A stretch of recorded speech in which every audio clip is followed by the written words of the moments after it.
안녕하세요. 김성학 변호사입니다.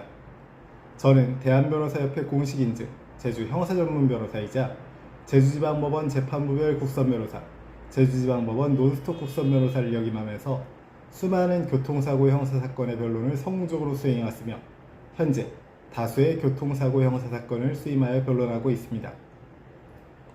교통사고가 발생하면 단순한 민사문제로 끝나는 경우도 있지만 사고로 인해 사람이 다쳤다면 형사 책임까지 검토해야 합니다. 특히 중과실 사고나 피해자의 상해 정도가 큰 경우 형사 합의 여부가 처벌 수위를 크게 좌우하게 됩니다. 이때 많은 분들이 궁금해하시는 것이 바로 운전자 보험으로 형사 합의를 할 수 있는지, 그리고 형사 합의서는 어떻게 작성해야 하는지입니다.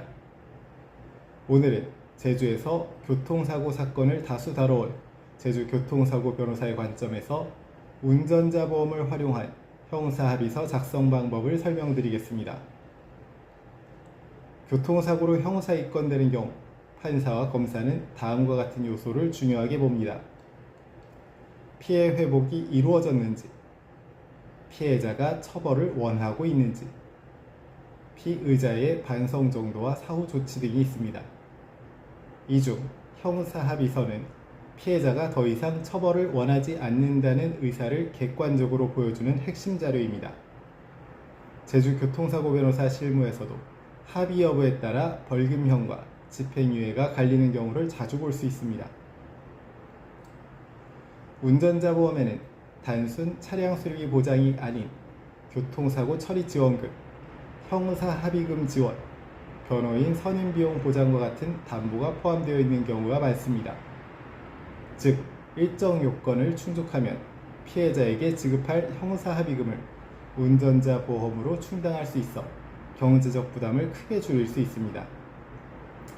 다만 보험 약관에 따라 지급 한도, 지급 시점, 합의 방식이 달라질 수 있으므로 제주교통사고 변호사와 함께 보험 내용을 검토하는 것이 안전합니다. 형사합의서는 단순한 문서가 아니라 형사 절차 전반에 영향을 미치는 중요한 서류입니다. 작성 전에는 다음과 같은 사항을 반드시 점검해야 합니다. 첫 번째, 피해자의 처벌불원 의사를 확인해야 합니다. 합의서에는 민형사상 이의를 제기하지 않는다, 처벌을 원하지 않는다는 문구가 명확히 포함되어야 합니다. 두 번째, 합의금 지급 방식을 확인할 필요가 있습니다. 운전자 보험을 활용하는 경우 보험사 직접 지급인지, 피의자 선지급 후 보험 청구인지를 명확히 해야 분쟁을 예방할 수 있습니다. 제주교통사고 변호사가 권장하는 형사합의서에는 다음과 같은 내용이 포함되어야 합니다. 사고 일시 및 장소, 가해자와 피해자의 인적사항, 사고 내용 요약, 합의금 액수 및 지급 방법, 민형사상 책임에 대한 합의 내용, 처벌불원 의사 명시, 작성일 및 서명 날인이 들어가야 합니다. 특히 운전자 보험을 사용하는 경우 본 합의금은 운전자 보험의 교통사고 처리 지원금으로 지급될 수 있음을 피해자가 동의한다는 취지의 문구를 포함하면 추후 분쟁을 예방할 수 있습니다. 형사합의서가 잘못 작성되면 오히려 불리하게 작용되는 경우가 있습니다. 합의금 액수가 모호한 경우, 처벌불원 문구가 빠진 경우, 향후 문제제기 가능 여지가 남아있는 경우 등이 있습니다. 이런 합의서는 수사기관에서 진정한 합의로 인정받지 못할 가능성이 있습니다. 그래서 실제 사건에서는 제주교통사고 변호사의 검토를 거쳐 합의서를 완성하는 것이 매우 중요합니다. 운전자 보험을 통한 형사합의서 작성은 단순한 문서 작성이 아닌 전략의 문제입니다.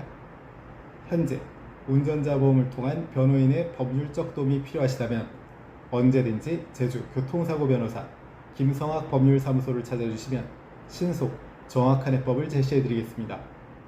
조금이나마 도움이 되셨으면 합니다. 여러분의 권리를 지키고 언제나 신속하고 정확한 해법을 제시해드리는 김성학 변호사입니다. 감사합니다.